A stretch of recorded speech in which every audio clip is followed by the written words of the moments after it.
이걸 왜 숨겨두신 거예요? 이건 또 누구 번호예요? 눈물로 범벅이 된 23 서연이 떨리는 손으로 낡은 휴대전화를 바라봤습니다.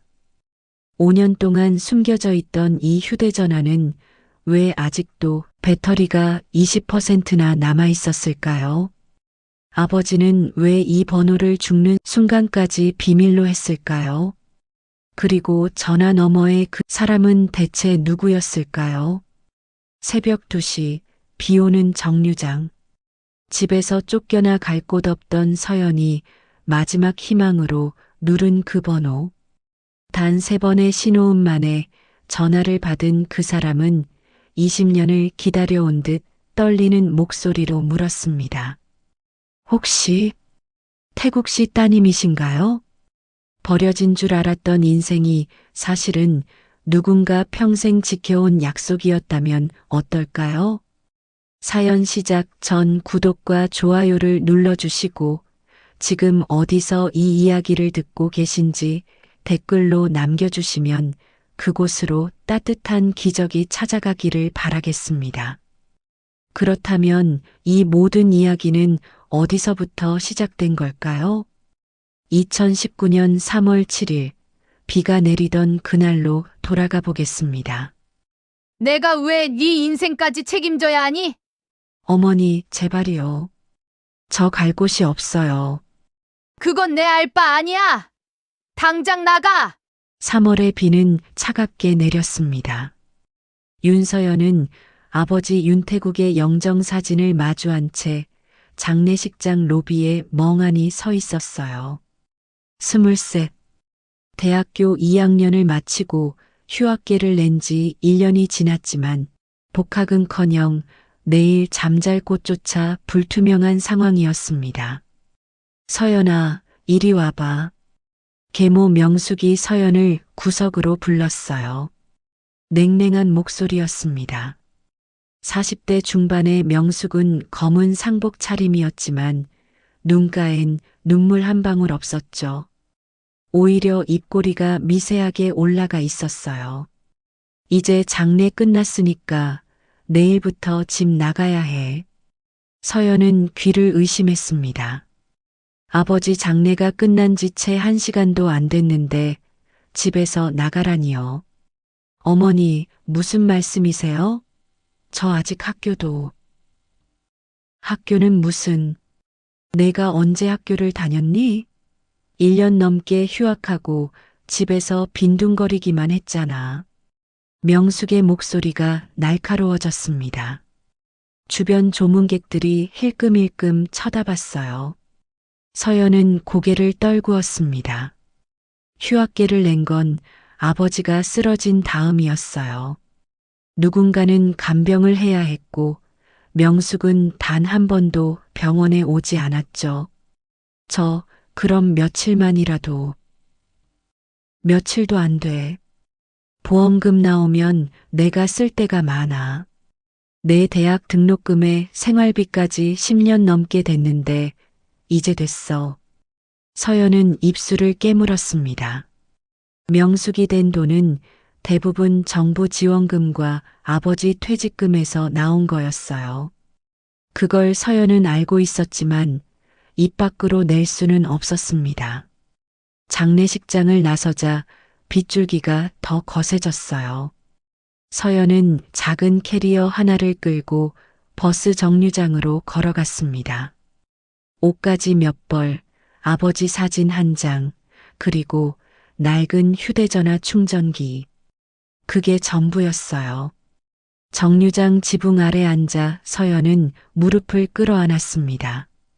23의 몸이지만 마음은 한없이 작아졌죠. 빗소리만이 텅 빈 밤거리를 채웠어요. 이제 난 정말 갈 곳이 없구나. 작게 중얼거린 그 말은 빗소리에 묻혔습니다. 지나가는 차들의 불빛이 젖은 아스팔트에 반사됐어요. 서연은 캐리어를 꼭 껴안고 눈을 감았습니다.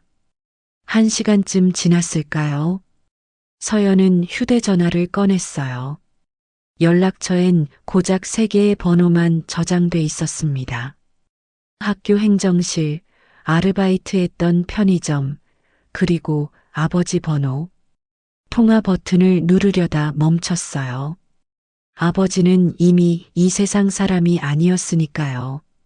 서연은 휴대전화를 내려다보며 한숨을 쉬었습니다. 그때 화면에 배터리 경고가 떴어요. 15% 남았다는 표시.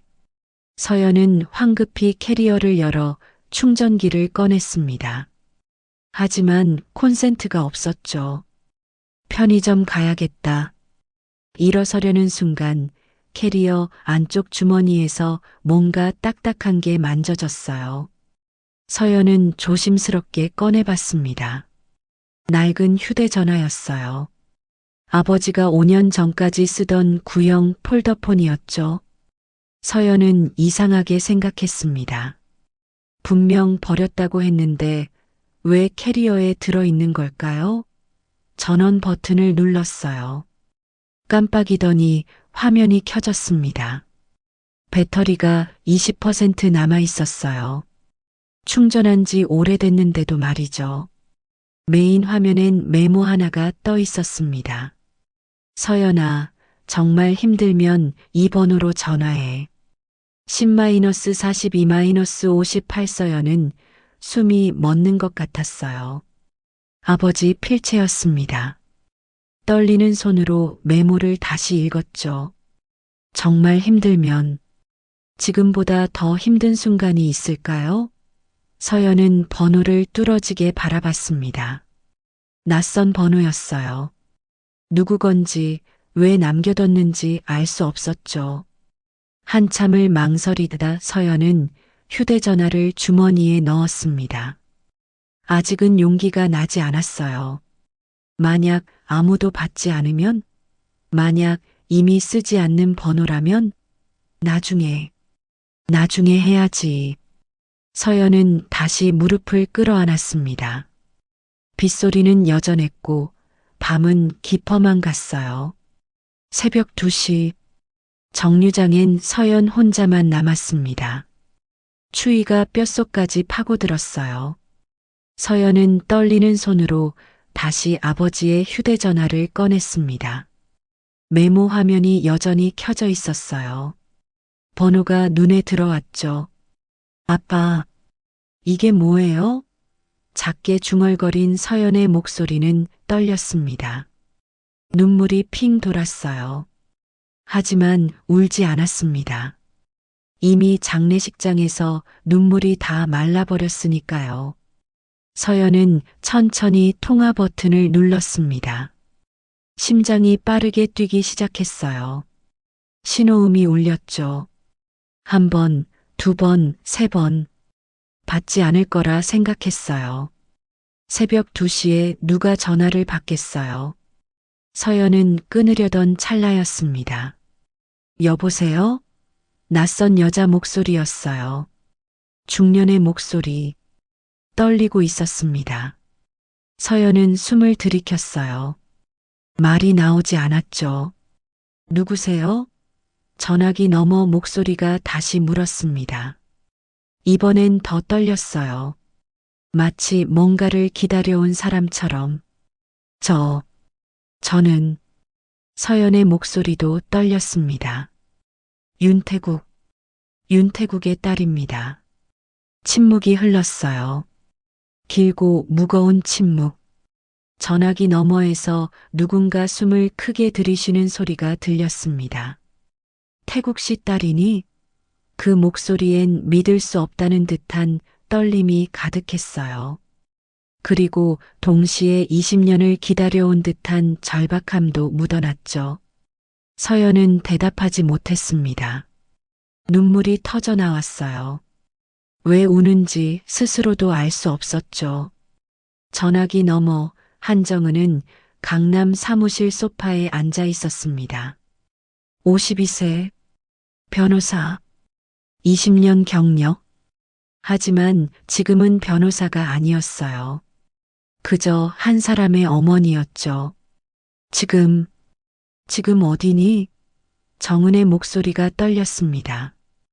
휴대전화를 쥔 손이 하얗게 질렸어요. 정류장. 버스 정류장이에요. 서연의 대답에 정은은 벌떡 일어섰습니다. 가방을 집어들고 사무실 문을 열었어요. 어느 정류장이야? 위치 보내줄 수 있어? 네. 네. 서연은 떨리는 손으로 위치를 전송했습니다. 정은은 차 키를 집어들며 엘리베이터로 달려갔어요. 20년을 기다렸습니다. 잊으려 애썼지만 잊을 수 없었던 번호. 지우지 못하고 간직해온 약속. 곧 갈게.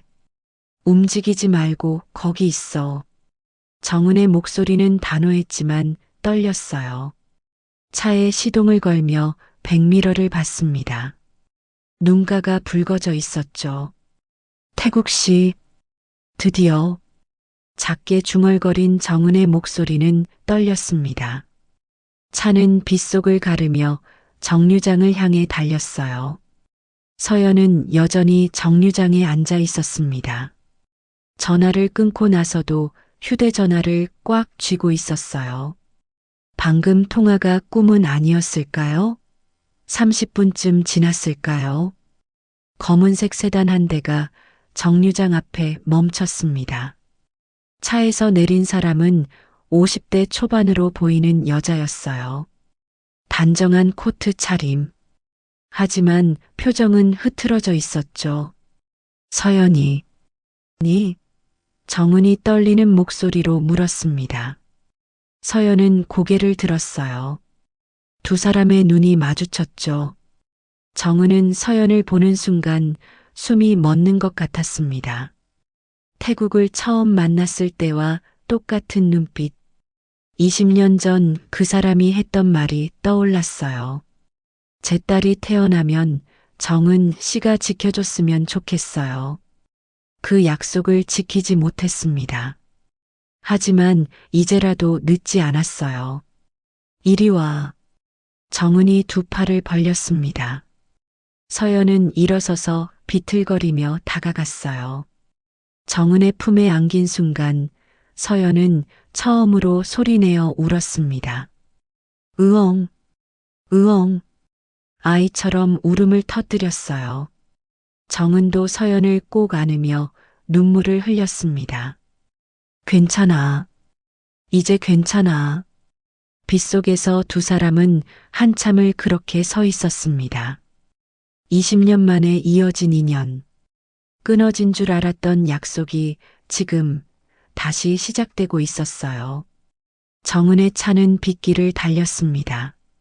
와이퍼가 바쁘게 움직였지만 앞이 잘 보이지 않았어요. 서연은 조수석에 앉아 창밖만 바라봤습니다. 말이 없었죠. 배고프지 않니? 정은이 조심스럽게 물었습니다. 서연은 고개를 저었어요. 사실 하루 종일 아무것도 먹지 못했지만 목으로 넘어갈 것 같지 않았죠. 일단 우리 집으로 가자. 씻고 쉬어야지. 죄송해요. 패 끼쳐서. 서연의 목소리는 작았습니다. 정은은 고개를 저으며 대답했어요. 무슨 소리야? 패라니. 30분쯤 달렸을까요? 차는 강남의 한 고급 주상복합 지하 주차장에 들어섰습니다. 서연은 주변을 둘러봤어요. 처음 와보는 곳이었죠. 엘리베이터를 타고 32층으로 올라갔습니다. 문이 열리자 넓은 거실이 눈에 들어왔어요. 깨끗하고 정돈된 공간. 하지만 어딘가 쓸쓸해 보였죠. 이쪽이 방이야. 씻고 싶으면 씻고, 자고 싶으면 자. 정은이 안방 옆 작은 방문을 열어줬습니다. 침대와 책상이 놓인 깔끔한 방이었어요. 서연은 조심스럽게 안으로 들어갔습니다. 수건이랑 옷은 욕실에 있어. 편하게 써. 감사합니다. 서연은 고개를 숙여 인사했습니다. 정은은 잠시 서연을 바라보다 문을 닫아줬어요.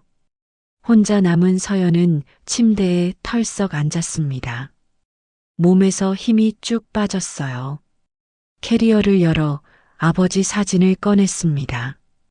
영정사진 대신 가져온 일상 사진이었죠. 아빠, 이분이 누구예요? 작게 중얼거렸지만 대답은 없었습니다. 서연은 사진을 가슴에 안고 눈을 감았어요.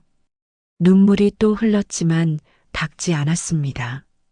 거실에서 정은은 소파에 앉아 있었습니다. 손에는 20년 된 사진 한 장이 들려 있었어요. 젊은 시절의 윤태국, 그리고 그 옆에 선 자신. 태국 씨, 약속 지킬게요. 늦었지만. 작게 속삭인 정은의 목소리는 떨렸습니다. 사진 속 태국은 환하게 웃고 있었어요. 다음 날 아침, 서연은 낯선 천장을 보며 눈을 떴습니다. 순간 어디인지 몰라 당황했지만 곧 어젯밤 일이 떠올랐어요. 거실로 나가자 정은이 식탁에서 커피를 마시고 있었습니다.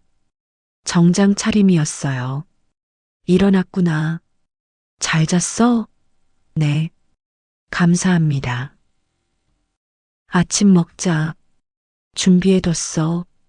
식탁엔 토스트와 계란, 샐러드가 놓여 있었습니다. 서연은 자리에 앉았어요. 정은이 따뜻한 우유를 건네줬죠. 천천히 먹어. 오늘 할 일이 좀 있어서. 무슨 일이요? 내일. 정은의 대답은 짧았지만 단호했습니다. 서연은 고개를 갸웃거렸어요. 식사를 마친 정은은 서재로 들어갔습니다. 서연도 따라 들어갔어요. 서재 한쪽 벽면은 온통 법률 서적으로 가득했죠. 앉아.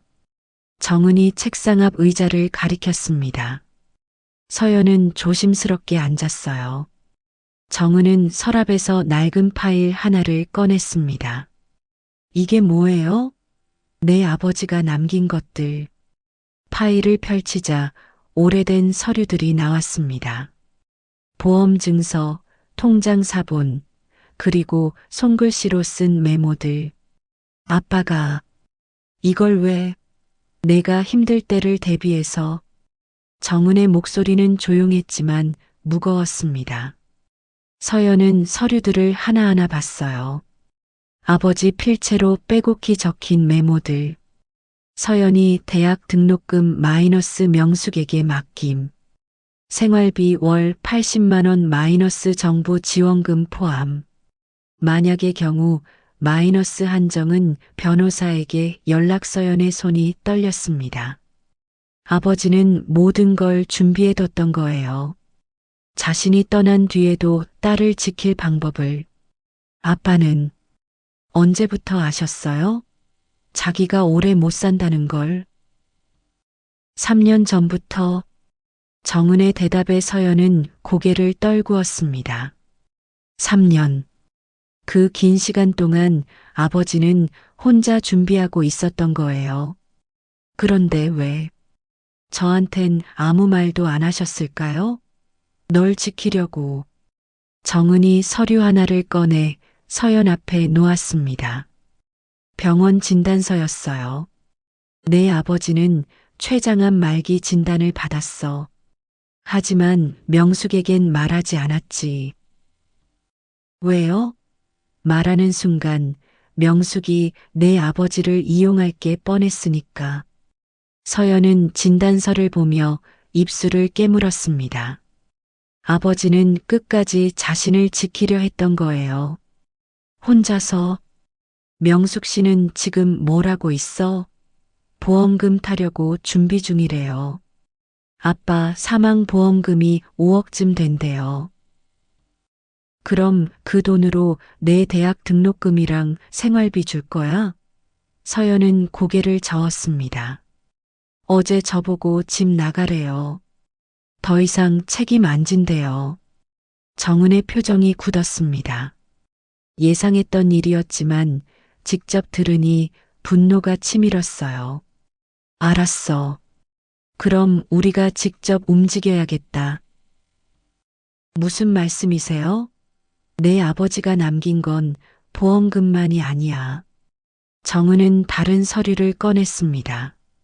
10년치 통장 거래 내역이었어요. 내 아버지는 매달 명숙 씨 통장에 생활비를 넣었어. 근데 이 돈이 어디 쓰였는지 추적해 봤더니 서류를 넘기자 신용카드 명세서가 나왔습니다. 백화점, 명품 매장, 성형외과, 전부 명숙 씨 개인 용도로 썼어. 내 대학 등록금도 정부 지원금으로 냈고, 서연은 숨이 막혔습니다. 10년 동안 아버지가 벌어온 돈이 전부 명숙의 사치에 쓰인 거였어요. 이건 횡령 아닌가요? 맞아. 그리고 보험금 문제도 있어. 정은이 또 다른 서류를 꺼냈습니다. 사망 진단서 사본이었어요. 내 아버지 사인이 뭔지 알아? 췌장암이라고 들었어요. 맞아. 근데 사망 직전에 이상한 점이 있어. 정은은 응급실 기록을 가리켰습니다. 급성 약물 과다 복용 의심. 서연의 눈이 커졌어요. 그게 무슨... 아직 확실하진 않아. 하지만 조사해 볼 필요가 있어. 정은의 목소리는 차가웠습니다. 20년 경력 변호사의 날카로움이 드러났죠. 서연은 서류들을 보며 몸이 떨렸습니다. 아버지의 죽음에 숨겨진 진실, 그리고 명숙의 거짓말. 이제 어떻게 하면 되죠? 일단 명숙 씨 움직임을 지켜봐야 해. 그리고 정은이 서연을 똑바로 봤습니다. 내가 원하면 내가 끝까지 함께 할게. 내 아버지와의 약속이니까. 서연은 고개를 끄덕였습니다. 눈물이 또 핑 돌았지만 참았어요. 감사합니다. 정말 감사합니다. 고맙긴. 이건 내가 해야 할 일이야. 정은은 파일을 닫으며 일어섰습니다. 창밖을 바라보며 작게 중얼거렸어요. 태국 씨, 지켜볼게요. 제대로. 그날 오후 정은의 사무실로 한 통의 전화가 걸려왔습니다. 발신자는 명숙의 변호사였어요. 한정은 변호사님이시죠? 윤명숙 씨 대리인입니다. 무슨 일이시죠? 양육비 청구건으로 연락드렸습니다. 정은의 표정이 굳었습니다. 양육비요? 네. 윤명숙 씨가 윤서연 양을 10년간 양육한 데 대한 비용을 청구하려고 합니다. 약 3억 원 정도로 추산되는데요. 전화기를 든 정은의 손에 힘이 들어갔습니다. 3억이요? 네. 합의가 안 되면 소송으로 가겠습니다. 알겠습니다. 검토 후 연락드리죠. 전화를 끊은 정은은 깊은 한숨을 쉬었습니다. 예상은 했지만 이렇게 빨리 움직일 줄은 몰랐어요. 서연에게 이 사실을 알려야 했습니다. 하지만 아직 아버지 장례를 치른 지 얼마 안 된 아이에게 이런 말을 어떻게 꺼내야 할까요? 정은은 서재 창밖을 바라봤습니다. 어두운 하늘. 비는 그쳤지만 먹구름이 낮게 깔려 있었어요. 시작됐구나. 작게 중얼거린 정은의 목소리는 차가웠습니다. 싸움이 시작된 거예요. 서연을 지키기 위한. 3억이요? 서연의 목소리가 떨렸습니다. 정은의 사무실 회의실에 앉아 서류를 받아든 서연은 믿을 수 없다는 표정이었어요. 양육비 명목이야. 10년간 내를 키운 데 대한 비용이래. 정은의 설명에 서연은 고개를 저었습니다. 말도 안 돼요. 제가 뭘 받았다고. 나도 알아. 하지만 법적으론 가능해. 계모도 양육자니까. 서연은 서류를 꽉 쥐었습니다. 손이 하얗게 질렸어요. 제가 어떻게 3억을 갚아요? 갚을 필요 없어. 정은의 목소리는 단호했습니다. 우리가 맞서 싸울 거야. 명숙 씨가 실제로 내게 쓴 돈을 추적해서 반박할 거고. 하지만 믿어줄 수 있어? 정은이 서연을 똑바로 봤습니다. 서연은 고개를 끄덕였어요. 다른 선택지도 없었죠. 네, 믿어요. 그럼 됐어. 내가 알아서 할게. 정은은 서류를 정리하며 일어섰습니다. 하지만 마음 한구석이 무거웠어요. 명숙이 단순히 돈만 노리는 게 아닐 수도 있었으니까요. 며칠 후 정은은 조사를 시작했습니다. 먼저 명숙의 통장 거래 내역을 추적했어요. 10년치 기록이 쌓여 있었죠. 이게 뭐야? 서류를 넘기던 정은의 손이 멈췄습니다. 매달 들어온 생활비 80만 원. 하지만 실제 서연에게 쓰인 돈은 20만 원도 안 됐어요. 나머지는 전부 명품 가방, 성형외과, 고급 레스토랑, 심지어 해외여행 경비까지. 이건 명백한 유용이야. 정은은 형광펜으로 표시하기 시작했습니다. 증거를 모아야 했어요. 다음으로 정부 지원금 내역을 확인했습니다. 한부모 가정 지원금, 대학 등록금 지원금, 전부 서연 명의로 나왔지만 실제론 명숙 통장으로 들어갔어요. 이것까지 착복했구나. 정은의 표정이 굳었습니다.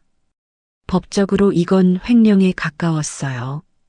그날 저녁 정은은 서연을 불렀습니다. 이거 봐. 책상 위에 펼쳐진 서류들. 서연은 하나하나 읽어내려갔어요. 이게 전부 제 돈이었어요? 응. 내 아버지가 벌어서 준 돈, 정부에서 내게 준 돈. 근데 명숙 씨가 다 썼어. 서연은 서류를 보며 입술을 깨물었습니다. 10년 동안 자신은 명숙에게 빚진 줄 알았는데 사실은 반대였던 거예요. 그럼 제가 오히려 돈을 받아야 하는 거 아니에요? 맞아. 법적으로 따지면 명숙 씨가 내게 빚진 거야. 정은의 말에 서연은 고개를 떨구었습니다. 어이가 없었어요. 근데 왜 이런 걸 아빠는 모르셨을까요? 알았을 거야. 정은의 대답에 서연은 고개를 들었습니다. 그럼 왜 가만히? 널 지키려고. 정은이 다른 서류를 꺼냈습니다. 아버지가 남긴 메모였어요. 명숙에게 대들면 서연이 더 힘들어질 것 같다. 그냥 참자. 내가 벌어서 메우면 된다. 서연의 눈에서 눈물이 흘렀습니다. 아버지는 알고 있었어요. 하지만 딸을 위해 참았던 거죠. 아빠. 작게 중얼거린 서연의 목소리는 떨렸습니다. 내 아버지는 끝까지 널 지키려고 했어. 그게 이 서류들이야. 정은이 파일을 닫으며 말했습니다. 이제 우리가 할 일은 내 아버지 뜻대로 널 지키는 거야. 서연은 고개를 끄덕였습니다. 눈물을 닦으며 정은을 봤어요. 제가 뭘 하면 될까요? 아무것도. 그냥 내 삶을 살아. 나머지는 내가 할게. 하지만 믿어줘.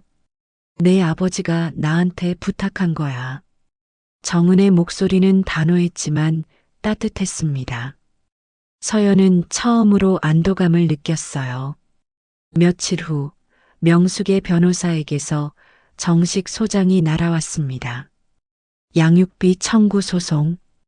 금액은 3억 원. 정은은 소장을 읽으며 코웃음을 쳤어요. 제대로 해보자고. 변호사 20년 경력, 수많은 승소 기록. 하지만 이번 건은 달랐어요. 이건 단순한 사건이 아니었죠. 약속을 지키는 일이었어요. 정은은 답변서를 작성하기 시작했습니다. 명숙의 주장을 하나하나 반박하며 증거 자료를 첨부했어요. 통장 거래 내역, 카드 사용 내역, 정부 지원금 수령 내역. 모든 게 명숙에게 불리한 증거였죠. 이 정도면 충분해. 서류를 정리한 정은은 만족스러운 표정을 지었습니다. 하지만 한 가지 더 확인할 게 있었어요. 아버지의 사망 원인. 정은은 병원에 연락했습니다. 환자 윤태국 씨 응급실 기록 좀 확인하고 싶은데요. 유족분이신가요? 변호사입니다. 유족 동의서 있어요. 며칠 후 받은 기록을 보며 정은의 표정이 굳었습니다. 사망 당일 오전 10시경 급성 약물 과다 복용 의심, 진통제 과다 투여 가능성, 보호자 진술 환자가 스스로 복용. 정은은 메모를 적었습니다. 태국은 암 환자였지만 정신은 멀쩡했어요. 진통제를 과다 복용할 리 없었죠. 누군가 먹인 거야. 정은의 목소리는 차가웠습니다. 하지만 증거가 필요했어요. 추측만으론 부족했죠. 정은은 병원 약물 기록을 요청했습니다. 그리고 명숙의 동선도 추적하기 시작했어요. 사망 당일 명숙은 병원에 있었습니다. 오전 9시부터 11시까지. 딱 그 시간대에 태국의 상태가 급격히 악화됐어요. 우연일까? 정은은 고개를 저었습니다. 우연치곤 너무 정확했어요. 그날 밤 정은은 서연을 불렀습니다. 내 아버지 사망 당일 기억나는 거 있어? 아빠는 아침엔 괜찮으셨어요. 근데 점심때쯤 갑자기 쓰러지셨죠. 명숙 씨는 어디 있었어? 병실에 계셨어요. 아빠 약 챙겨드린다고. 서연의 말에 정은의 눈빛이 날카로워졌습니다. 약을 직접 챙겼어? 네. 간호사 선생님 오시기 전에 드셨어요. 그 약이 뭐였는지 기억나? 진통제라고 하셨어요. 근데 서연이 말을 멈췄습니다. 근데 뭐? 평소보다 알약이 많았어요. 아빠가 이상하다고 하셨는데 어머니가 의사 선생님이 늘리셨대요. 정은은 숨을 깊이 들이켰습니다. 퍼즐이 맞춰지고 있었어요. 알았어. 고마워. 무슨 일이세요? 아직은 말 못해. 확실해지면 얘기할게. 정은은 서연을 돌려보내고 서재에 앉았습니다. 책상 위엔 병원 기록과 약물 내역이 펼쳐져 있었어요. 보험금 5억. 작게 중얼거린 정은의 목소리는 차가웠습니다. 명숙의 목적이 보였어요. 다음 날 정은은 사설조사 회사에 연락했습니다. 약물 검사 가능한가요? 사망자 혈액 샘플로. 가능합니다. 하지만 부검이 끝났다면. 보관된 샘플 있어요. 병원에서 받아올 수 있어요. 그럼 의뢰하시죠. 정은은 전화를 끊고 병원에 다시 연락했습니다. 모든 증거를 확보해야 했어요. 일주일 후 검사 결과가 나왔습니다. 진통제 성분 과다 검출, 치사량의 1.5배 수준, 단기간 과다 투여로 추정. 정은은 보고서를 보며 주먹을 쥐었습니다. 이제 확실해졌어. 명숙은 단순히 돈을 착복한 게 아니었어요. 태국의 죽음까지 앞당긴 거였죠. 정은은 경찰에 고발장을 준비하기 시작했습니다. 하지만 신중해야 했어요. 한 번에 끝내야 했죠. 그날 저녁 서연에게 말했습니다. 조만간 큰일이 생길 거야. 무슨 일이요? 내 아버지 일. 진실이 밝혀질 거야. 서연은 정은을 봤습니다. 그 눈빛이 심상치 않았어요. 준비돼 있어? 네. 서연의 대답은 작았지만 단호했습니다. 그럼 됐어. 내가 끝까지 함께 할게. 정은은 서연의 어깨를 두드렸습니다. 그리고 창밖을 봤어요. 먹구름이 걷히고 있었습니다. 곧 진실이 드러날 거예요. 법원 복도는 차가웠습니다. 정은과 서연은 나란히 걸으며 법정으로 향했어요. 오늘은 첫 번째 변론 기일이었죠. 긴장돼요. 서연의 목소리가 떨렸습니다. 정은이 서연의 손을 꽉 잡아줬어요. 괜찮아. 내가 다 할 거야. 넌 그냥 앉아만 있으면 돼. 법정 문이 열렸습니다. 안으로 들어서자 맞은편에 명숙이 앉아 있었어요. 화려한 옷차림에 진한 화장. 장례식 때와는 전혀 다른 모습이었죠. 명숙은 서연을 보며 비웃듯 웃었습니다. 서연은 고개를 돌렸어요.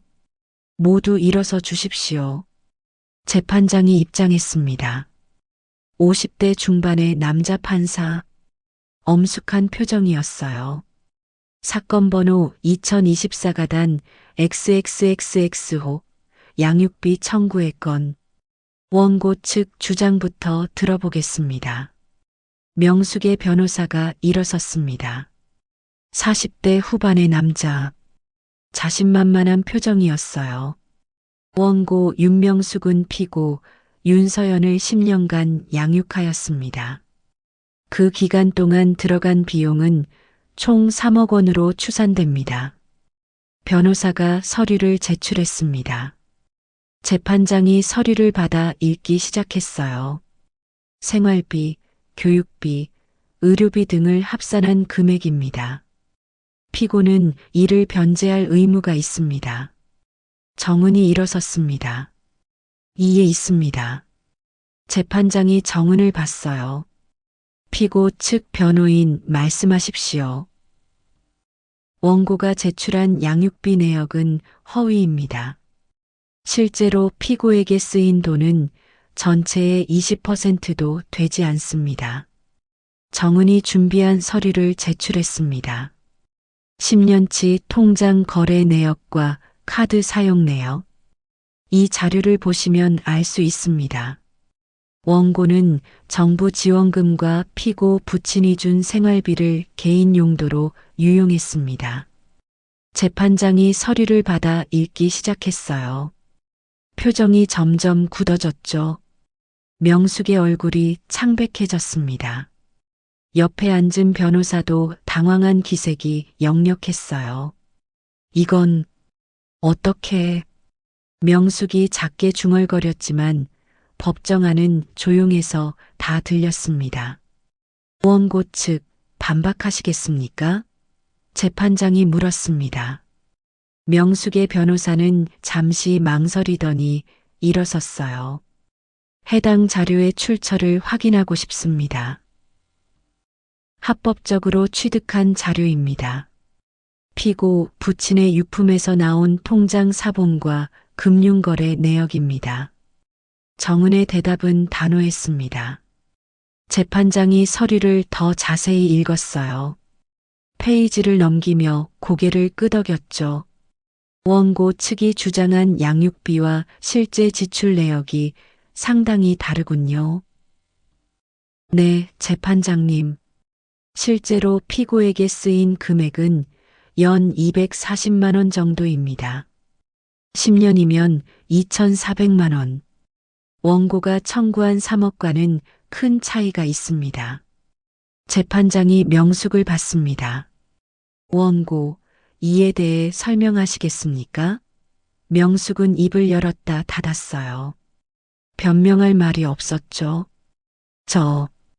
그건 재판장님, 정은이 다시 일어섰습니다. 추가로 제출할 증거가 있습니다. 말씀하십시오. 정은은 또 다른 서류를 꺼냈어요. 병원 기록이었죠. 피고 부친 윤태국 씨의 사망 당일 응급실 기록입니다. 서연이 정은을 봤어요. 무슨 얘기를 하려는 걸까요? 이 기록에 따르면 피고 부친은 급성 약물 과다 복용으로 사망했습니다. 법정안이 술렁였습니다. 명숙의 얼굴이 하얗게 질렸어요. 그게 무슨 소리예요? 명숙이 벌떡 일어나 소리쳤습니다. 조용히 하십시오. 재판장이 방망이를 두드렸어요. 피고 측 변호인 계속하십시오. 사설 검사 기관에 의뢰한 결과 피고 부친의 혈액에서 치사량의 1.5배에 달하는 진통제 성분이 검출되었습니다. 정은이 검사 보고서를 제출했습니다. 그리고 사망 당일 오전 원고가 병실에서 피고 부친에게 약을 직접 투여한 정황이 있습니다. 거짓말이에요. 저는 그냥 간호사한테 받은 약을. 명숙이 소리쳤지만 정은은 차분하게 말을 이었어요. 간호사 진술서입니다. 당일 오전엔 간호사가 약을 주지 않았다고 명확히 증언했습니다. 명숙은 그 자리에 주저앉았습니다. 변호사가 황급히 부축했어요. 재판장이 서류들을 검토하며 깊은 한숨을 쉬었습니다. 이 사건은 단순 양육비 청구를 넘어선 것 같군요. 네, 재판장님. 저는 이 사건을 경찰에 고발할 예정입니다. 존속살해 혐의로요. 법정이 또 한 번 술렁였어요. 서연은 정은의 말을 듣고 숨이 막혔습니다. 존속살해. 작게 중얼거린 서연의 목소리는 떨렸어요. 재판장이 정은을 봤습니다. 충분한 증거가 있습니까? 네. 약물 검사 결과, 간호사 진술, 그리고 원고의 보험금 수령 시도까지 모두 연결됩니다. 정은의 목소리는 차갑고 단호했습니다. 명숙의 변호사가 일어났어요. 재판장님, 이건 추측에 불과합니다. 명확한 증거는 경찰 수사로 밝혀질 겁니다. 오늘은 여기까지만 하겠습니다. 재판장이 방망이를 두드렸어요. 다음 기일은 2주 후입니다. 원고 측은 그때까지 반박 자료를 준비해 오십시오. 법정이 끝났습니다. 사람들이 하나둘 나가기 시작했어요.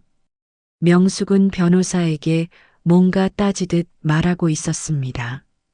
하지만 변호사는 고개를 저으며 서류를 챙겼어요. 정은과 서연은 법정을 나섰습니다. 복도에 나오자 서연이 정은을 붙잡았어요. 정말 어머니가 아빠를? 서연의 목소리는 떨렸습니다. 정은이 고개를 끄덕였어요. 아직 확정은 아니야. 하지만 증거가 너무 명확해. 그럼 아빠는? 서연의 눈에서 눈물이 흘렀습니다. 정은이 서연을 껴안아줬어요. 미안해. 이렇게 알게 돼서. 아니에요. 알아야 했어요. 진실을. 서연은 정은의 품에서 한참을 울었습니다. 그날 오후 정은은 경찰서를 찾았습니다. 고발장을 제출하러요. 존속살해 혐의로 윤명숙을 고발합니다. 담당 형사가 고발장을 받아들었어요. 증거가 충분한가요? 네. 약물 검사 결과와 진술서 모두 있습니다. 알겠습니다. 조사 들어가겠습니다. 정은은 경찰서를 나서며 하늘을 봤어요. 구름이 걷히고 있었습니다. 태국 씨, 이제 진실이 밝혀질 거예요. 작게 중얼거린 정은의 목소리는 떨렸지만 단호했습니다. 집으로 돌아온 서연은 아버지 사진 앞에 앉았어요. 아빠, 미안해요. 제가 몰랐어요. 눈물이 또 흘렀습니다. 하지만 이번엔 달랐어요. 분노가 섞인 눈물이었죠. 어머니를 용서 못해요. 절대로. 서연의 목소리는 떨렸지만 단호했습니다. 며칠 후 명숙이 경찰에 소환됐습니다. 조사실에 들어선 명숙의 얼굴은 창백했어요. 윤명숙 씨, 윤태국 씨 사망 당일 병실에 계셨죠? 네. 하지만 저는 아무것도. 간호사 진술에 따르면 당일 오전 약을 직접 챙기셨다는데요. 그건 남편이 아파서. 약물 검사 결과 치사량 이상의 진통제가 검출됐습니다. 설명해 주시겠습니까? 명숙은 말을 잇지 못했어요. 손이 떨렸죠. 보험금 5억 원. 그게 목적이었죠? 형사의 날카로운 질문에 명숙은 고개를 떨구었습니다. 조사는 깊은 밤까지 이어졌어요. 명숙은 끝내 자백하지 않았지만 증거는 충분했습니다. 다음 날 명숙은 긴급 체포됐어요. 서연은 그 소식을 정은에게서 들었습니다. 어머니가 잡혔대요? 응. 이제 재판 넘어갈 거야. 서연은 아무 말도 하지 못했어요. 복잡한 감정이 밀려왔죠. 괜찮아? 정은이 물었습니다. 서연은 고개를 끄덕였어요. 네. 이제 아빠가 편히 쉴 수 있을 것 같아요. 정은은 서연을 안아줬습니다. 내 아버지는 끝까지 널 지키려 했어. 그걸 잊지 마. 네. 잊지 않을게요. 두 사람은 한참을 그렇게 서 있었습니다. 창밖으론 봄빛이 들어오고 있었어요. 2개월이 흘렀습니다. 명숙의 재판이 시작됐어요. 서연은 증인으로 출석해야 했죠. 법정으로 가는 차 안에서 서연은 계속 손을 비볐습니다. 떨렸어요. 괜찮아. 진실만 말하면 돼. 정은이 서연의 손을 잡아줬습니다. 서연은 고개를 끄덕였어요. 법정에 들어서자 명숙이 피고인석에 앉아 있었습니다. 수감복 차림. 예전의 화려함은 온데간데 없었어요. 명숙은 서연을 보며 눈을 흘겼습니다. 서연은 고개를 돌렸어요. 증인 윤서연, 앞으로 나오십시오. 서연은 떨리는 다리로 증인석으로 걸어갔습니다. 선서를 하고 자리에 앉았어요. 검사가 질문을 시작했습니다. 증인은 피고인과 어떤 관계입니까? 계모입니다. 피고인과 함께 산 기간은 10년입니다. 그 기간 동안 피고인이 증인에게 어떻게 대했는지 말씀해 주십시오. 서연은 숨을 깊이 들이켰어요. 저를 거의 신경 쓰지 않으셨어요. 밥도 제가 알아서 해 먹었고 학교 일도 혼자 처리했어요. 생활비는 받으셨습니까? 아니요. 아르바이트에서 쓰라고 하셨어요. 피고인이 증인 명의로 받은 정부 지원금은 어디에 썼습니까? 잘 모르겠어요. 제가 받은 적은 없어요. 검사가 서류를 들어보였습니다. 이 카드 사용 내역을 보시겠습니까? 증인명의 지원금이 들어온 날 피고인이 백화점에서 명품 가방을 샀습니다. 서연은 서류를 보며 입술을 깨물었어요. 증인 계속하십시오. 아버지가 돌아가시기 전 마지막 날 피고인이 병실에서 뭘 하셨는지 기억하십니까? 네.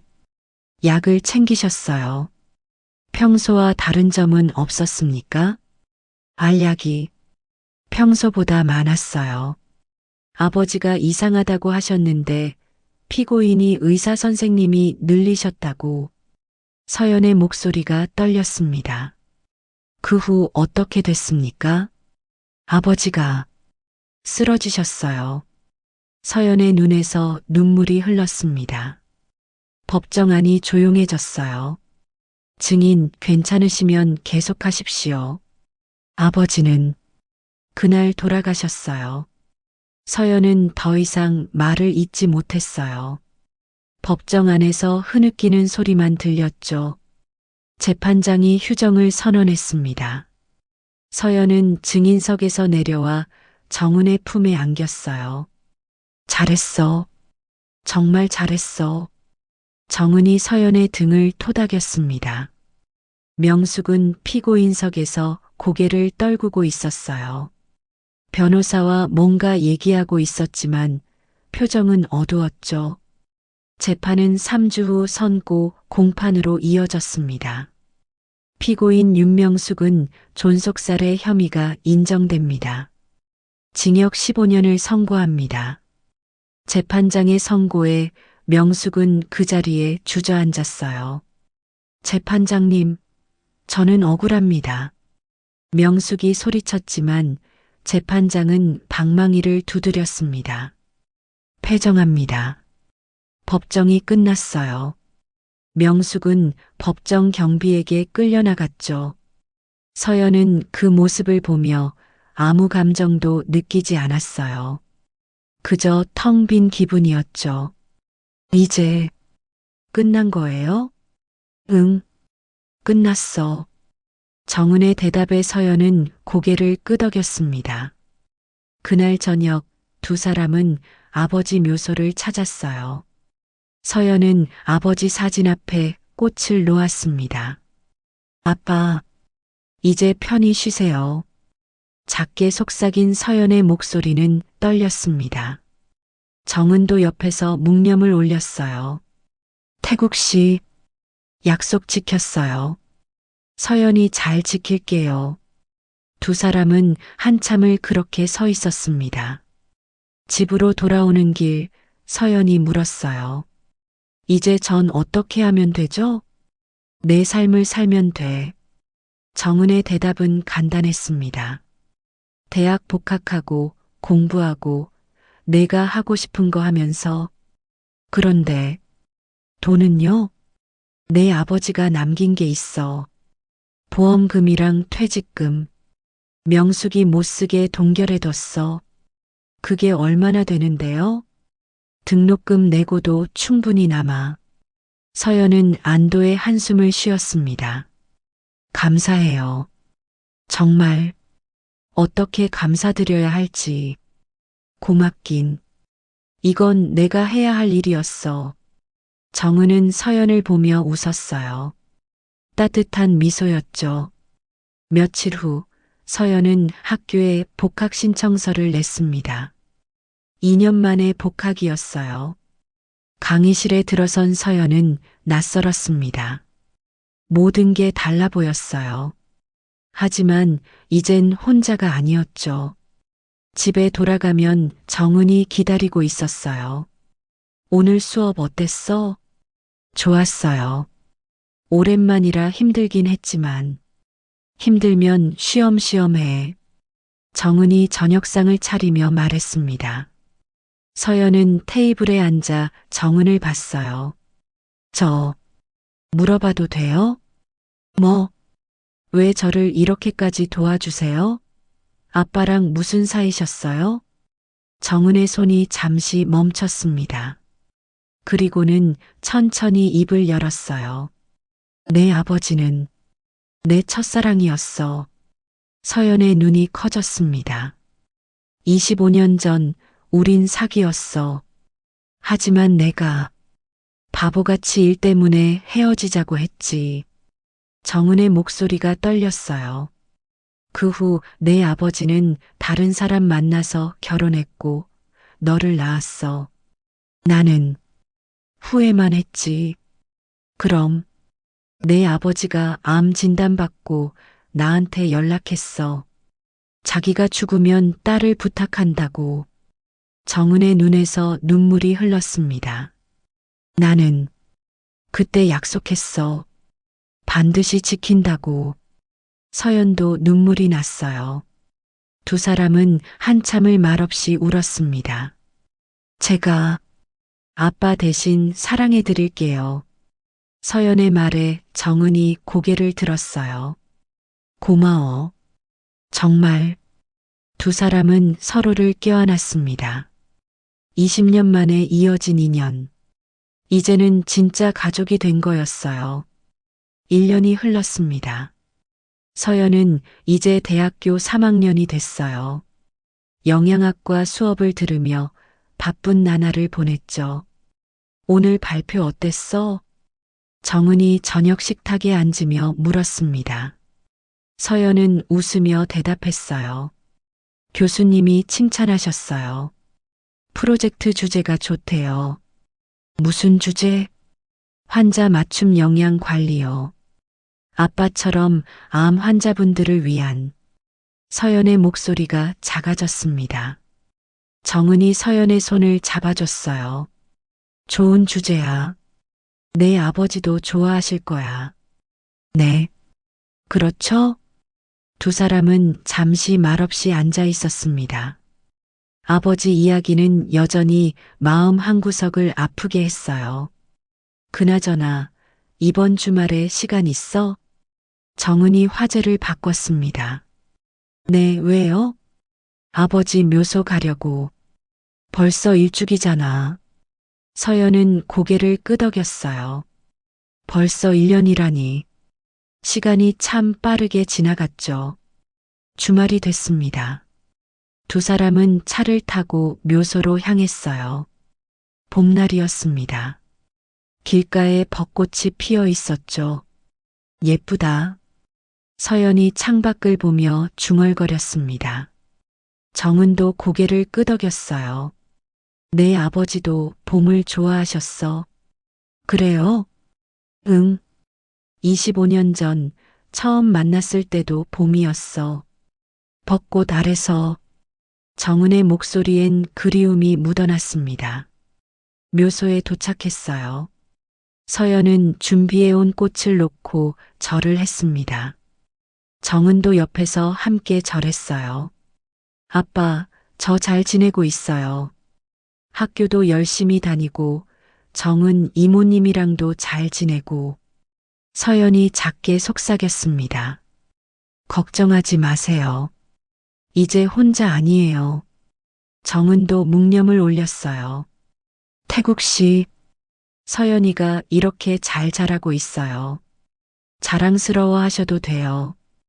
두 사람은 한참을 그렇게 서 있었습니다. 바람이 불어와 벚꽃잎이 날렸어요. 그때 서연의 휴대전화가 울렸습니다. 여보세요? 서연 씨? 저 보육원 상담사예요. 낯선 목소리였어요. 서연은 고개를 갸웃거렸죠. 보육원이요? 네. 서연 씨가 예전에 자원봉사 신청하셨었잖아요. 이번 주 토요일에 오실 수 있으세요? 아, 네, 가능해요. 감사합니다. 그럼 토요일에 뵙겠습니다. 전화를 끊은 서연이 정은을 봤어요. 보육원에서 자원봉사하기로 했어요. 아이들한테 요리 가르쳐 주는 거요. 좋은데? 언제부터? 이번 주 토요일부터요. 정은은 웃으며 고개를 끄덕였습니다. 잘 어울릴 것 같아. 토요일이 됐어요. 서연은 보육원으로 향했습니다. 희망 보육원이라는 간판이 보였어요. 문을 열고 들어서자 아이들 웃음소리가 들렸습니다. 서연은 미소를 지었어요. 어서 오세요. 서연 씨죠? 상담사가 반갑게 맞아줬습니다. 네, 안녕하세요. 아이들이 기다리고 있어요. 이쪽으로 오세요. 요리실로 들어서자 10명 정도의 아이들이 앉아 있었어요. 초등학생부터 중학생까지 모두 기대에 찬 눈빛이었죠. 안녕? 나는 서연 언니야. 앞으로 같이 요리하면서 놀 거야.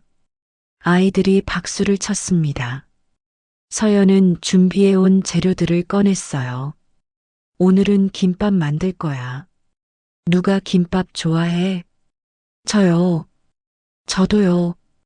아이들이 손을 번쩍 들었습니다. 서연은 웃으며 재료를 나눠줬어요. 김밥을 만드는 동안 아이들과 이야기를 나눴습니다.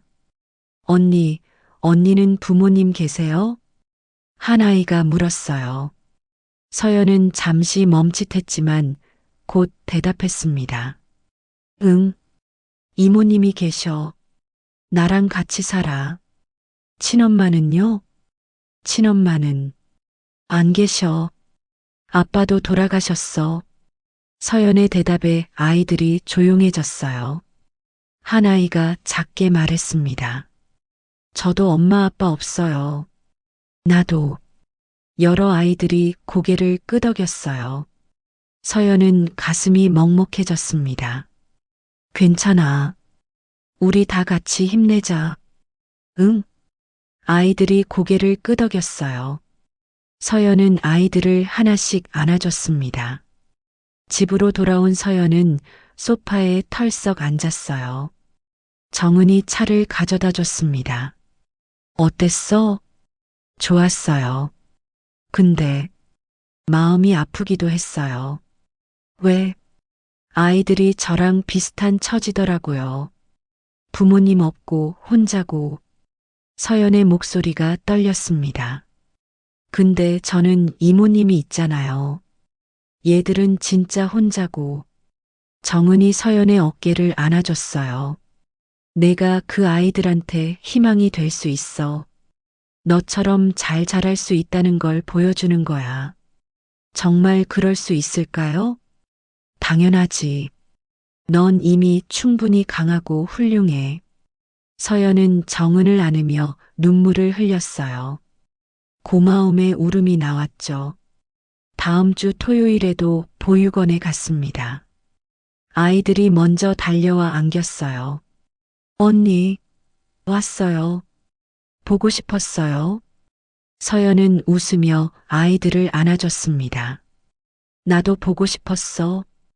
오늘은 뭐 만들까? 쿠키요. 샌드위치요. 아이들이 저마다 외쳤어요. 서연은 고개를 끄덕이며 준비를 시작했습니다. 요리를 하는 동안 한 아이가 조용히 다가왔어요. 초등학교 5학년쯤 되어 보이는 여자아이였죠. 언니, 응? 무슨 일이야? 저도 언니처럼 될 수 있을까요? 무슨 말이야? 대학도 가고 좋은 사람 만나고. 아이의 목소리는 작았지만 간절했어요. 서연은 아이를 안아줬습니다. 당연하지. 넌 할 수 있어. 정말요? 응. 언니가 보증할게. 아이가 환하게 웃었어요. 서연도 따라 웃었습니다. 그날 이후로 서연은 매주 보육원에 갔어요. 아이들과 요리도 하고 이야기도 나누고 때론 공부도 도와줬죠. 정은도 가끔 함께 갔습니다. 법률 상담을 해주기 위해서요. 이모님, 저도 변호사 될 수 있을까요? 한 중학생이 정은에게 물었어요. 당연하지. 열심히 공부하면 돼. 정말요? 저도요? 그럼 내가 왜 안 돼? 정은의 대답에 아이의 눈이 반짝였습니다. 집으로 돌아오는 길 정은이 말했어요. 서연아. 네. 너 정말 대단해. 내가 아이들한테 큰 힘이 되고 있어. 아니에요. 전 그냥. 아니야. 넌 그 아이들한테 희망이야. 어려움을 이겨낸 사람의 모습을 보여주는 거니까. 서연은 창밖을 보며 미소 지었어요. 자신도 누군가에게 힘이 될 수 있다니. 뿌듯했죠. 며칠 후 학교에서 장학금 소식이 왔습니다. 축하합니다. 윤서연 학생. 성적 우수 장학금 대상자로 선정되셨습니다. 서연은 그 메일을 보고 울컥했어요. 정은에게 바로 전화를 걸었습니다. 이모님, 장학금 받았어요. 정말 축하해. 등록금 전액이래요. 잘했어, 우리 서연이. 정은의 목소리엔 자부심이 가득했습니다. 그날 저녁 두 사람은 작은 파티를 열었어요. 케이크도 사고 맛있는 음식도 준비했죠. 건배. 두 사람은 주스잔을 부딪혔습니다. 서연아. 네. 내 아버지가 정말 자랑스러워 하실 거야. 정은의 말에 서연은 고개를 끄덕였어요. 저도 아빠한테 부끄럽지 않게 살고 싶어요. 이미 충분히 잘하고 있어. 두 사람은 웃으며 식사를 했습니다. 창밖엔 별이 반짝이고 있었어요. 그날 밤 서연은 아버지 사진 앞에 앉았습니다. 아빠, 저 장학금 받았어요. 이제 이모님한테 부담 안 드릴 수 있어요. 사진 속 아버지는 환하게 웃고 있었어요. 그리고 보육원 아이들 돕고 있어요. 제가 받은 사랑 나눠주는 거예요. 서연의 목소리는 따뜻했습니다. 보고 싶어요, 아빠. 근데 이제 혼자 아니에요. 든든한 이모님이 계시니까. 서연은 사진을 꼭 안고 눈을 감았어요. 마음이 따뜻해졌습니다. 2학기가 시작됐습니다. 서연은 전공 수업에 더 집중하기 시작했어요. 특히 임상영양학 수업이 재미있었죠. 환자의 상태에 따라 영양 관리가 달라져야 합니다. 교수님의 설명을 들으며 서연은 열심히 필기했어요. 아버지 생각이 났습니다. 만약 그때 영양 관리를 제대로 받았다면 조금이라도 더 편하셨을까? 수업이 끝나고 교수님이 서연을 불렀어요. 윤서연 학생, 잠깐. 네, 교수님. 다음 학기에 병원 실습이 있어. 관심 있으면 신청해봐. 병원 실습이요?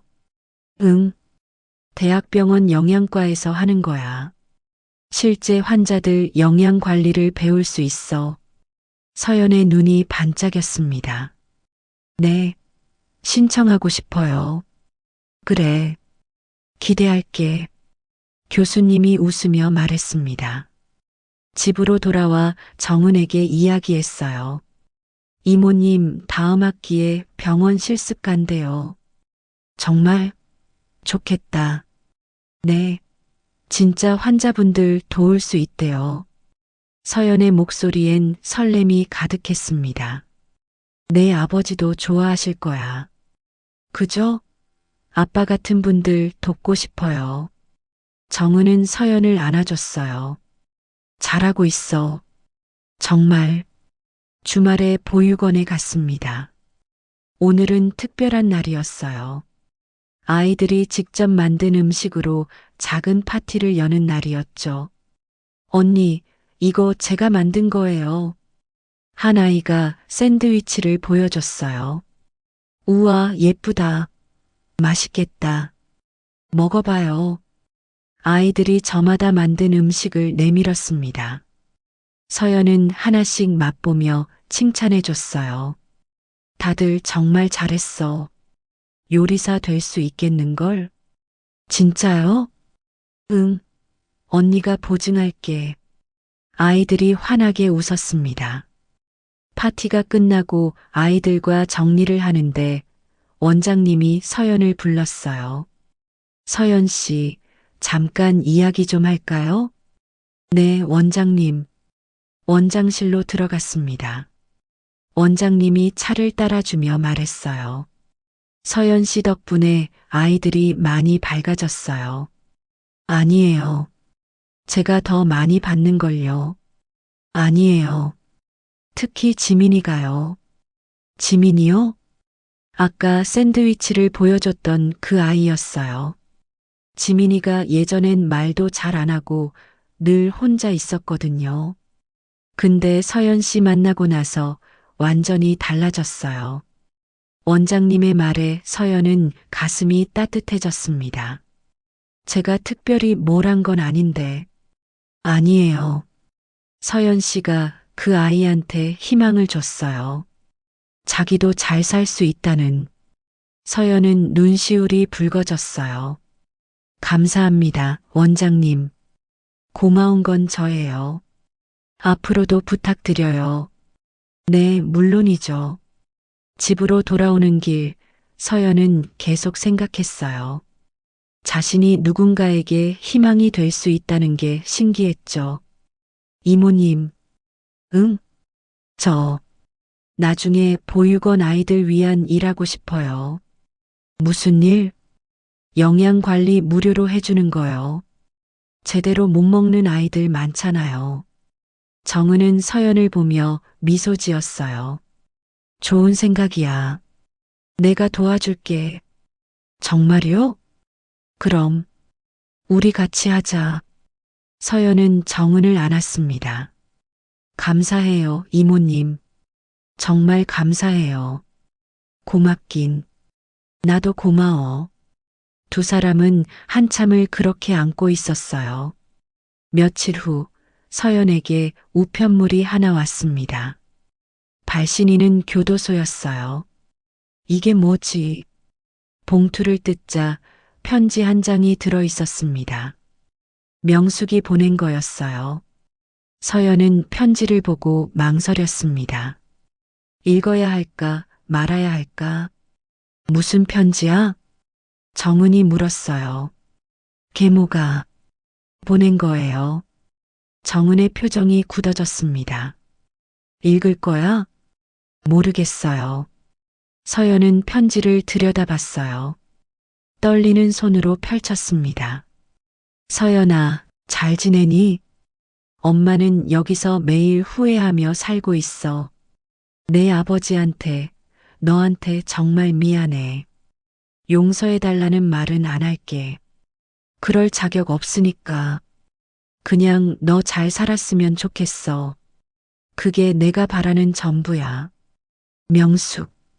서연은 편지를 읽고 한참을 멍하니 있었어요. 복잡한 감정이 밀려왔죠. 뭐래? 정은이 조심스럽게 물었습니다. 미안하대요. 그리고 잘 살라고. 너 어떻게 할 거야? 서연은 편지를 내려놓았어요. 모르겠어요. 용서는 아직 못하겠어요. 괜찮아. 천천히 생각해. 정은이 서연의 어깨를 안아줬습니다. 그날 밤 서연은 아버지 사진 앞에 앉았어요. 아빠, 계모한테 편지 왔어요. 미안하대요. 사진 속 아버지는 여전히 웃고 있었습니다. 전 아직 용서 못하겠어요. 아빠를 그렇게 보냈는데. 서연의 목소리가 떨렸어요. 근데 미워하는 것도 힘들어요. 계속 미워하고 있으면 제 마음만 아프더라고요. 서연은 한참을 그렇게 앉아 있었습니다. 며칠 후 서연은 결정했어요. 편지에 답장을 쓰기로. 명숙 씨, 편지 잘 받았습니다. 용서는 아직 못하겠어요. 솔직히 말해서요. 하지만 미워하는 것도 그만하려고요. 그게 저를 위한 길인 것 같아서요. 잘 지내세요. 서연 씀. 짧은 답장이었어요. 서연은 편지를 봉투에 넣고 우체통에 넣었습니다. 이제 진짜 끝이다. 작게 중얼거린 서연의 목소리는 가벼웠어요. 무거운 짐을 내려놓은 것 같았죠. 집으로 돌아와 정은에게 말했습니다. 답장 보냈어요. 뭐라고 썼어? 용서는 못하지만 미워하는 건 그만하겠다고요. 정은은 서연을 안아줬어요. 잘했어. 정말 잘했어. 이제 앞만 보고 살래요. 그래. 우리 같이 앞으로 가자. 두 사람은 웃으며 저녁 준비를 시작했습니다. 창밖엔 노을이 지고 있었어요. 겨울이 왔습니다. 서연은 4학년이 됐어요. 졸업을 1년 앞둔 시점이었죠. 병원 실습도 시작됐습니다. 서연은 매일 아침 대학병원으로 출근했어요. 윤서연 학생, 오늘은 암병동 환자분들 식단 짜볼까요? 담당 영양사가 말했습니다. 네, 선생님. 서연은 환자 차트를 받아들었어요. 췌장암 환자, 아버지와 같은 병이었죠. 이분은 소화가 잘 안 되시니까 부드러운 음식 위주로 짜야 해요. 네, 알겠습니다. 서연은 정성스럽게 식단을 짰습니다. 아버지 생각하며 한 끼 한 끼 신경 썼어요. 잘 짰네요. 이대로 조리실에 전달하세요. 감사합니다. 오후엔 직접 환자 회진을 따라갔어요. 영양 상담을 하는 시간이었죠. 할머니, 오늘 식사 맛있게 하셨어요? 응, 맛있었어. 고마워요. 70대 할머니가 웃으며 대답했습니다. 내일은 더 맛있게 준비해 드릴게요. 아유, 고마워라. 할머니의 따뜻한 말에 서연은 가슴이 뭉클했어요. 실습이 끝나고 집으로 돌아왔습니다. 정은이 저녁을 준비하고 있었어요. 오늘 어땠어? 좋았어요.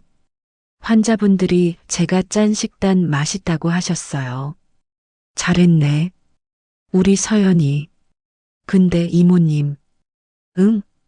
아빠 생각 많이 났어요. 환자분들 보면서 서연의 목소리가 작아졌습니다. 많이 힘들었어? 아니요. 오히려 뿌듯했어요. 제가 아빠처럼 아픈 분들 도울 수 있다는 게. 정은은 서연을 안아줬어요. 내 아버지가 정말 자랑스러워 하실 거야. 주말엔 여전히 보육원에 갔습니다. 아이들이 달려와 안겼어요. 언니, 보고 싶었어. 서연은 아이들을 하나씩 안아줬습니다. 나도 보고 싶었어. 오늘은 뭐 할까? 쿠키 만들어요. 케이크요. 아이들이 저마다 외쳤어요. 서연은 웃으며 준비를 시작했습니다. 요리를 하다가 지민이가 조용히 다가왔어요. 언니, 응? 무슨 일이야? 저 올해 중학교 졸업해요. 정말 축하해. 근데 고등학교 갈 수 있을까요? 지민의 목소리는 불안했어요. 당연하지. 왜? 돈이 없어서. 서연은 지민을 안아줬습니다. 걱정하지 마. 장학금도 있고 지원 제도도 많아. 언니가 알아봐 줄게. 정말요? 응. 약속할게. 지민이 환하게 웃었어요. 서연도 따라 웃었습니다. 집으로 돌아와 정은에게 이야기했어요. 이모님, 지민이 고등학교 가는 거 도와주고 싶어요. 그래. 어떻게? 장학금 신청이랑 지원금 알아봐주고. 좋아. 내가 법률 쪽은 도와줄게. 감사해요. 두 사람은 바로 자료를 찾기 시작했습니다. 며칠 후 지민에게 좋은 소식을 전했어요. 지민아, 장학금 받을 수 있어. 정말요? 응. 성적도 좋고 보육원 출신이라 우대 받을 수 있대. 지민이 서연을 꽉 안았습니다. 언니 고마워요. 정말 고마워요. 고맙긴. 내가 잘해서 받는 거야. 서연은 지민의 머리를 쓰다듬어 줬어요. 그 모습을 보던 원장님이 서연을 불렀습니다. 서연 씨, 정말 고마워요. 아니에요, 원장님. 아니에요. 서연 씨가 아이들한테 얼마나 큰 힘인지 몰라요. 원장님의 눈가가 촉촉해졌어요. 저도 받은 게 많아요. 아이들한테서. 그래도 정말 고마워요. 두 사람은 악수를 나눴습니다. 겨울방학이 됐어요. 서연은 병원 실습을 계속하기로 했습니다. 방학인데 쉬지 않아? 정은이 물었어요. 배울 게 많아요. 그리고 환자분들 보고 싶기도 하고요. 우리 서연이 정말 컸네. 정은은 흐뭇하게 웃었습니다. 실습 마지막 날 담당 영양사가 서연을 불렀어요. 서연 씨, 우리 병원에서 일할 생각 없어요? 네. 졸업하고 영양사 자격증 따면 우리 병원에 지원해봐요. 추천해 줄게요. 서연은 깜짝 놀랐어요. 정말, 저를요? 그럼요. 실력도 좋고 환자들한테도 인기 많잖아요. 감사합니다. 꼭 지원할게요. 서연은 기쁜 마음으로 집에 돌아왔습니다. 이모님, 병원에서 일하자고 했어요. 정말? 네.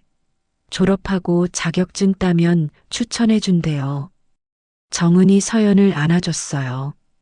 축하해. 정말 잘 됐다. 꿈만 같아요. 꿈이 아니야. 내가 노력한 결과야. 두 사람은 웃으며 기쁨을 나눴습니다. 그날 밤 서연은 아버지 묘소를 찾았어요.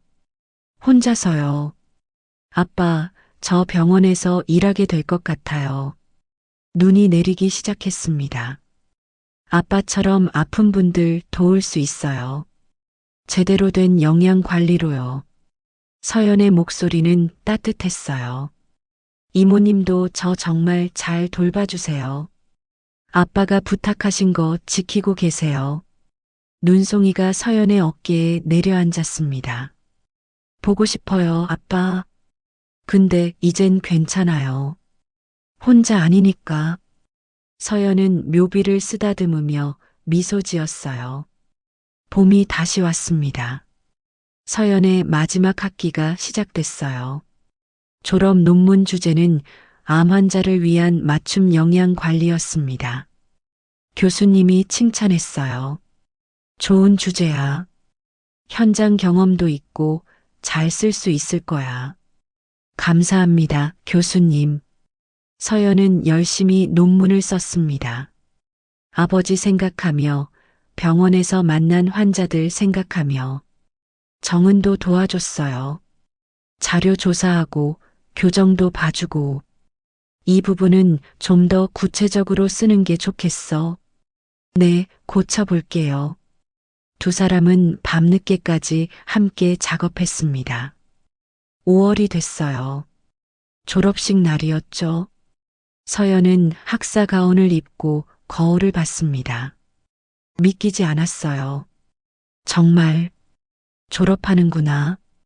정은이 옆에서 사진을 찍어줬어요. 예쁘다, 우리 서연이. 이모님 덕분이에요. 무슨 소리야? 내가 열심히 한 거지. 졸업식장으로 향했습니다. 많은 학생들과 가족들로 붐볐어요. 윤서연. 이름이 호명됐습니다. 서연은 단상으로 올라가 학위증을 받았어요. 축하합니다. 총장님이 악수를 청했습니다. 서연은 웃으며 받았어요. 객석에서 정은이 박수를 쳤습니다. 눈가가 촉촉했어요. 졸업식이 끝나고 두 사람은 아버지 묘소로 향했습니다. 아빠, 졸업했어요. 서연이 학위증을 묘비 앞에 놓았어요. 약속 지켰죠? 대학 졸업하겠다고 한 거. 눈물이 핑 돌았지만 참았습니다. 이제 병원에서 일할 거예요. 아빠처럼 아픈 분들 제대로 돌볼게요. 정은도 옆에서 묵념을 올렸어요. 태국 씨, 서연이가 이렇게 훌륭하게 자랐어요. 자랑스럽죠?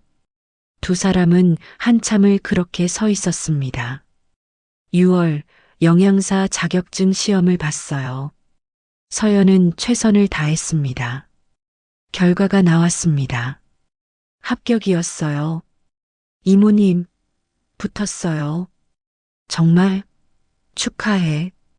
정은이 서연을 안아줬어요. 이제 진짜 영양사구나. 네, 꿈만 같아요. 바로 병원에 지원했습니다. 실습 때 약속했던 그 병원이요. 일주일 후 합격 통보가 왔어요. 서연 씨 합격하셨습니다. 다음 달부터 출근하시면 됩니다. 감사합니다. 열심히 하겠습니다. 서연은 기쁨의 눈물을 흘렸어요. 7월 첫 출근 날. 서연은 일찍 일어나 준비했습니다. 떨려요. 괜찮아. 잘할 수 있어. 정은이 격려해줬어요. 병원에 도착했습니다. 영양과 사무실로 들어섰어요. 어서 와요, 서연 씨.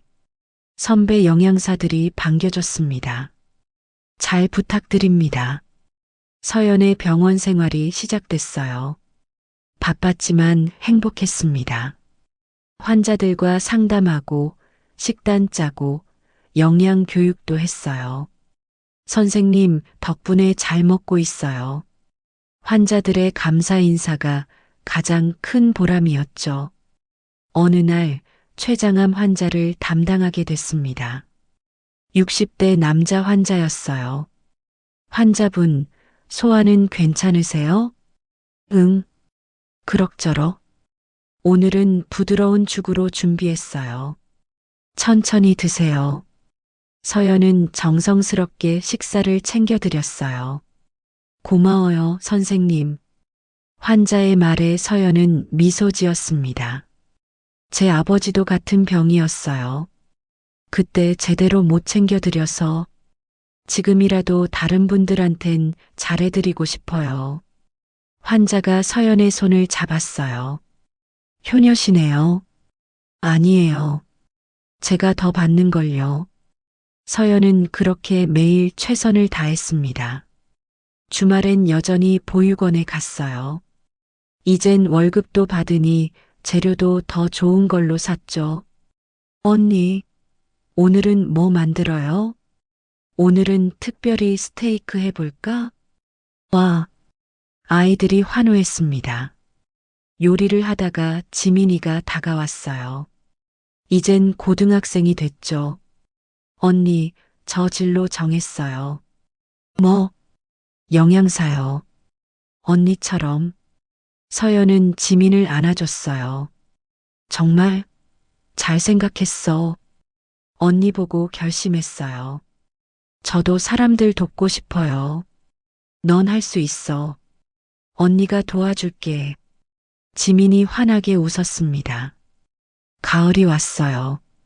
서연은 병원에서 신임 영양사 교육을 맡게 됐습니다. 서연 씨가 제일 잘 가르칠 것 같아서요. 과장님이 말했어요. 제가요? 아직 경력보다 열정이 중요해요. 서연 씨한텐 그게 있어요. 서연은 기쁜 마음으로 교육을 준비했습니다. 신입들에게 말했어요. 환자분들은 단순히 음식을 먹는 게 아니에요.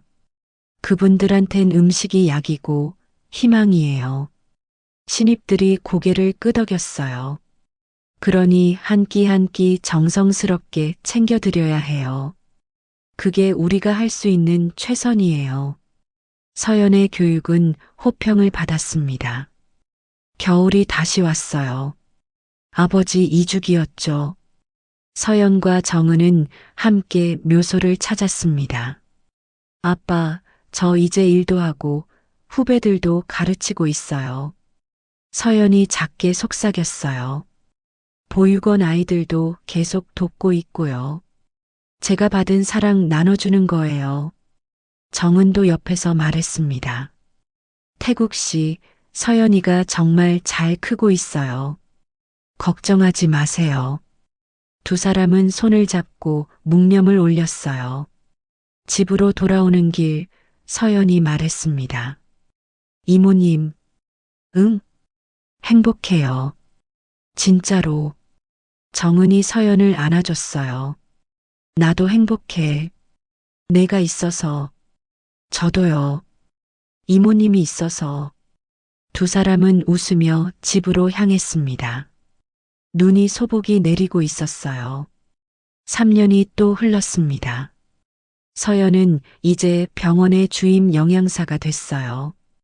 후배들도 많이 생겼고 담당 환자도 늘었죠. 선생님 감사합니다.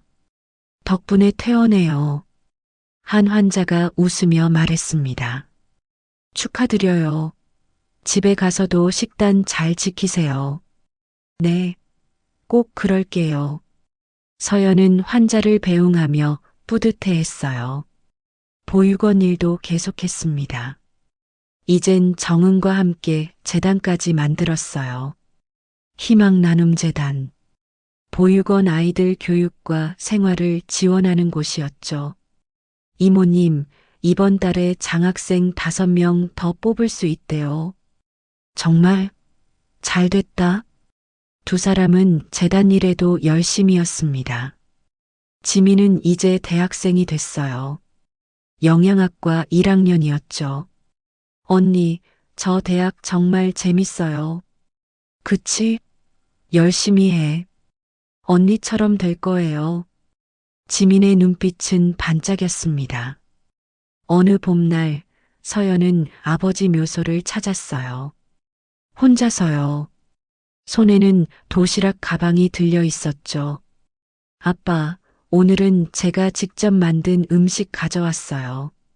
묘비 앞에 도시락을 펼쳤습니다. 아버지가 좋아하시던 메뉴들이었어요. 예전엔 제가 잘 못 챙겨드렸잖아요. 이제라도 이렇게. 서연의 목소리가 떨렸어요. 아빠, 저 이제 정말 괜찮아요. 좋은 사람들 만났고 하고 싶은 일도 하고 있고 벚꽃이 바람에 날렸습니다. 정은 이모님도 정말 좋은 분이세요. 아빠가 부탁 잘하신 거예요. 서연은 미소 지으며 도시락을 정리했어요. 이제 그만 걱정하세요. 저 잘 살고 있어요. 바람이 불었습니다. 마치 대답하는 것처럼.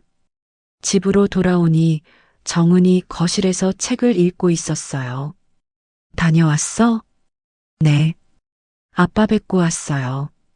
그래. 차 마실래? 네, 좋아요. 두 사람은 소파에 나란히 앉았습니다. 이모님, 응? 정말 감사해요. 저 여기까지 올 수 있게 해주셔서. 정은이 서연의 손을 잡았어요. 고맙긴. 나도 내가 있어서 행복해. 저도요. 서연은 정은을 안았습니다. 엄마처럼 생각해도 돼요? 정은의 눈에서 눈물이 흘렀어요. 당연하지. 나도 넌 딸이야. 두 사람은 한참을 그렇게 안고 있었습니다. 여름이 왔어요. 서연에게 특별한 제안이 왔습니다. 서연 선생님, 보육원 아이들 위한 영양교육 프로그램 만들어 보시겠어요? 병원 원장님이 제안했어요. 정말요? 네. 병원이 후원하고 서연 선생님이 총괄하는 거죠. 서연은 기쁨에 눈물이 날 것 같았어요. 꼭 하고 싶습니다. 좋아요. 기대할게요. 서연은 바로 정은에게 전화를 걸었습니다. 이모님, 큰일 맡았어요. 무슨 일? 보육원 아이들 영양 교육 프로그램이요. 병원이 후원해 준대요. 정말 축하해. 제 꿈이 이뤄지는 것 같아요. 정은도 기뻤습니다. 잘 됐다. 내가 해낼 수 있을 거야. 프로그램 준비에 들어갔어요. 여러 보육원을 방문하고 아이들 영양 상태를 체크했죠. 이 아이들한테 제대로 된 영양 교육이 필요해요. 서연은 열심히 프로그램을 만들었습니다. 가을 첫 프로그램이 시작됐어요. 안녕, 친구들. 나는 서연 선생님이야. 20명의 아이들이 서연을 봤어요. 오늘부터 우리 같이 건강하게 먹는 법 배울 거야. 네. 아이들이 밝게 대답했습니다. 프로그램은 대성공이었어요. 아이들이 건강해졌고 식습관도 좋아졌죠. 선생님, 감사해요. 이제 야채도 먹을 수 있어요. 아이들의 변화가 서연에겐 가장 큰 보람이었습니다. 겨울이 다시 왔어요. 아버지 오죽이었죠. 서연과 정은은 묘소를 찾았습니다. 이번엔 지민도 함께였어요. 아빠, 저 많이 컸죠? 서연이 웃으며 말했어요. 이제 저도 누군가를 돕는 사람이 됐어요. 아빠가 바라시던 것처럼. 정은도 옆에서 말했습니다. 태국 씨 약속 지켰어요.